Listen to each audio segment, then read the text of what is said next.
بقیہ ویڈیو دیکھنے سے پہلے ویڈیو کو لائک کریں، محفل قرآن چینل کو سبسکرائب کریں اور بیل آئیکن بٹن کو بھی دبائیں۔ شکریہ۔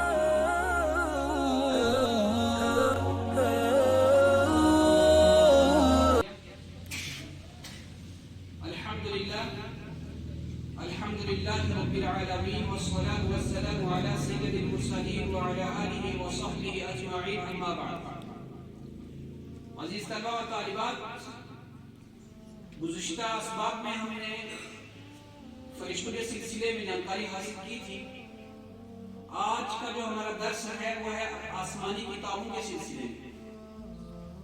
اللہ تبارک و تعالی نے انسانوں اور جنوں کو اپنی عبادت کے لیے پیدا فرمایا اور ان انسانوں اور جنوں کی رہنمائی کے لیے، ہدایت کے لیے اللہ تبارک و تعالی نے انبیاء علیہ السلام کو دنیا میں بھیجا اور ساتھ میں 4 آسمانی کتابیں بھی نازل فرمائی۔ کتنی کتابیں نازل فرمائی؟ 4 آسمانی کتابیں نازل فرمائی۔ اس کے علاوہ کچھ صحیفے بھی اللہ تبارک و تعالی نے انسانوں کی رہنمائی کے لیے، ہدایت کے لیے نازل فرمائی۔ البتہ ان میں 4 کتابیں ایسی ہیں جو 4 نبیوں کو عطا کی گئی۔ کتنے نبیوں کو عطا کی گئی؟ 4 نبیوں کو۔ ان 4 کتابوں میں ہمارے سامنے بالکل صحیح سالم جس طرح سے آسمان سے اتری تھی اسی شکل میں جو کتاب موجود ہے وہ قرآن کریم ہے۔ کون سی کتاب ہے؟ قرآن کریم۔ اور اس کے علاوہ جو 3 کتابیں ہیں وہ دنیا میں موجود تو ہیں پر ان کی وہ شکل نہیں ہے جس شکل میں وہ اتری تھی۔ جو احکامات اللہ تبارک و تعالی نے انسانوں کے لیے نازل فرمائے تھے وہ احکامات ان میں موجود نہیں ہیں، یعنی اس میں تبدیلی کر دی گئی ہے۔ عیسائیوں اور یہودیوں نے اپنی من چاہیے زندگی کے حساب سے جو ان کو آسان مسئلہ لگا، جو آسان آیت لگی اس کو اپنے لیے رکھ لیا، جو مشکل لگی اس کو ہٹا دیا۔ گویا کہ 3 کتابوں میں تحریف ہو گئی، 3 کتابوں میں تبدیلی پیدا کر دی گئی اور یہ 4 کتابیں شریعت کا درجہ رکھتی ہیں۔ اس کا درجہ رکھتی ہیں؟ شریعت کا درجہ۔ اب ہم پہلے سب سے یہ جاننے کی کوشش کریں گے وہ 4 کتابیں ہیں کون سی۔ تو ہم سب کو پتا ہے کہ اللہ تبارک و تعالی نے 4 کتابیں نازل فرمائی، ان میں سب سے پہلی کتاب جو نازل فرمائی وہ کون سی تھی؟ تورات۔ دوسری کون سی تھی؟ زبور۔ تیسری کون سی تھی؟ انجیل۔ اور چوتھی کون سی تھی؟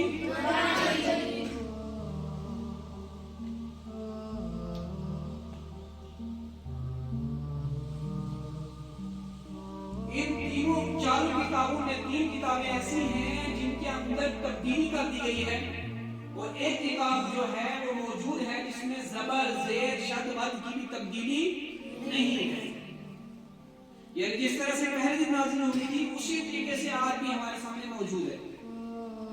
اور ہم سب کو ان 4 کتابوں پر ایمان لانا ضروری ہے۔ ہم نے جیسے پڑھا تھا نا آمنت باللہ و ملائکتہ و کتبہ، تو کتبی سے مراد یہی 4 کتابیں ہیں اور بعض صحیفے ہیں جو دوسرے نبی پر نازل فرمائے۔ مگر پہلے ہم دیکھیں گے کہ کون سی کتاب کس نبی پر نازل فرمائی گئی۔ تورات اللہ تبارک و تعالی نے حضرت موسیٰ علیہ السلام پر نازل فرمائی۔ زبور اللہ تبارک و تعالی نے حضرت داؤد علیہ السلام پر نازل فرمائی۔ انجیل اللہ تبارک و تعالی نے حضرت عیسیٰ علیہ السلام پر نازل فرمائی۔ اور اسی طرح قرآن مجید اللہ تبارک و تعالی نے حضرت محمد صلی اللہ علیہ وسلم پر نازل فرمایا۔ بات سمجھا؟ 4 نبی، 4 کتابیں جو ہمارے سامنے موجود ہیں یہ اپنے اعتبار سے ایک شریعت کا درجہ رکھتی ہیں، مگر ہمارے لیے جو شریعت آج موجود ہے وہ شریعت محمدی کہلاتی ہے۔ کون سی کہلاتی ہے؟ شریعت۔ ہم سب کو شریعت محمدی کی اتباع کرنا ضروری ہے، اور اس کی اتباع کیسے ہوگی؟ جب ہم قرآن کریم کی تلاوت کریں گے، جب ہم قرآن کریم کی تلاوت کریں گے۔ اب قرآن کریم کے سلسلے میں کچھ باتیں آپ کے سامنے بیان کروں گا میں۔ قرآن ایک عظمت والی کتاب ہے۔ ہم نے جو 3 کتابیں دیکھی، ان کی خاصیت یہ ہے کہ یہ صرف کتاب اللہ ہے، یہ صرف کتاب اللہ کی کتابیں ہیں، مگر قرآن کی خاصیت یہ ہے کہ قرآن کتاب اللہ بھی ہے اور کلام اللہ بھی ہے۔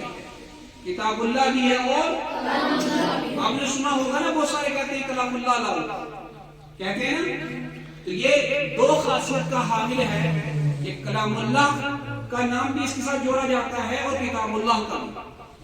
بات سمجھے بچے؟ جب انسان قرآن کریم کی تلاوت کرتا ہے، گویا کہ انسان اللہ سے ہم کلام ہے، اللہ سے باتیں کر رہا ہے۔ کس سے باتیں کر رہا ہے؟ اللہ سے۔ حامد صاحب کس سے باتیں کر رہا ہے؟ اللہ سے۔ اللہ کے ساتھ باتیں کر رہا ہے۔ اور جب انسان قرآن کریم کی تلاوت کرتا ہے، اللہ تبارک و تعالی ہر حرف پر 10 نیکیاں عطا فرماتا ہے۔ کتنی نیکیاں عطا فرماتا ہے؟ 10 نیکیاں۔ اور جتنی بار آپ دہراتے رہو گے، اگر مثال کے طور پر آپ نے کہا الف لام میم الف لام میم الف لام میم، جتنی بار دہرایا، ذالک الکتاب لا ریب فیہ ذالک الکتاب لا ریب فیہ، جتنی بار دہراتے رہو گے اتنی بار اللہ کی طرف سے آپ کو ثواب ملتا رہے گا، اتنی بار آپ کو ثواب ملتا رہے گا۔ قرآن کریم کے اندر 30 پارے ہیں۔ کتنے پارے ہیں؟ 30 پارے۔ کتنے پارے ہیں؟ 30 پارے۔ قرآن کریم کی ابتدا سورۃ الفاتحہ سے ہوتی ہے۔ کس سے ہوتی ہے؟ سورۃ الفاتحہ۔ کس سے ہوتی ہے؟ سورۃ الفاتحہ۔ اور اختتام سورۃ الناس سے ہوتا ہے۔ کس سے ہوتا ہے؟ سورۃ الناس۔ کس سے ہوتا ہے؟ سورۃ الناس۔ قرآن کریم کے اندر 7 منزلیں ہیں۔ کتنی منزلیں ہیں؟ 7 منزلیں ہیں۔ کتنی منزلیں ہیں؟ 7۔ یہ منزلیں کیا ہیں میں آپ کو کبھی سمجھاؤں گا انشاءاللہ۔ فی الحال یوں سمجھ لیجئے کہ قرآن کریم کے اندر 7 منزلیں ہیں۔ بات سمجھ آ گئی؟ 30 پارے ہیں۔ سورۃ الفاتحہ سے ابتدا ہوتی ہے، سورۃ الناس کا اختتام ہوتا ہے، اور 7 میں اس کے اندر 7 منزلیں ہیں، اور حروف کی تعداد کم و بیش 6666 ہے۔ کتنی ہے؟ 6666 ہے۔ تو اس طرح سے یہ قرآن کریم ہمارے سامنے موجود ہے۔ کل ملا کے بات یہ سمجھنی ہے کہ اللہ تبارک و تعالی جتنی بھی کتابیں ہم پر نازل فرمائی ہے، ان سب پر ہمارا ایمان ہونا چاہیے۔ اگر کوئی انسان کہے گا میں تورات کو نہیں مانتا، زبور کو نہیں مانتا، انجیل کو نہیں مانتا، یا قرآن کو نہیں مانتا، تو وہ اسلام سے خارج ہو جاتا ہے۔ بات سمجھا گئی؟ ان پر ایمان لانا انسان کے لیے بھی ضروری ہے۔ بات سمجھ میں آئی؟ جس طرح اللہ کی ذات پر ایمان لایا، جس طرح فرشتوں پر ایمان لانا ضروری ہے، اسی طرح اللہ کی کتابوں پر بھی ایمان لانا ضروری ہے۔ تو آج کے درس میں ہم اتنا ہی رکھیں گے انشاءاللہ تعالی۔ آئندہ جو سبق ہوگا ہمارا، اس میں تذکرہ کریں گے ہم اللہ کے رسولوں و نبیوں کا، کیونکہ آمنت باللہ وملائکتہ وکتبہ ورسلہ، اس کے بعد اللہ کے رسولوں کا تذکرہ ہوتا ہے۔ تو ہم انشاءاللہ تعالی اگلے سبق میں اللہ کے جو رسول دنیا میں آئے ہیں ان کے بارے میں جانکاری حاصل کرنے کی کوشش کریں گے۔ اللہ تبارک و تعالی کہنے سننے کرنے کی توفیق عطا فرمائے۔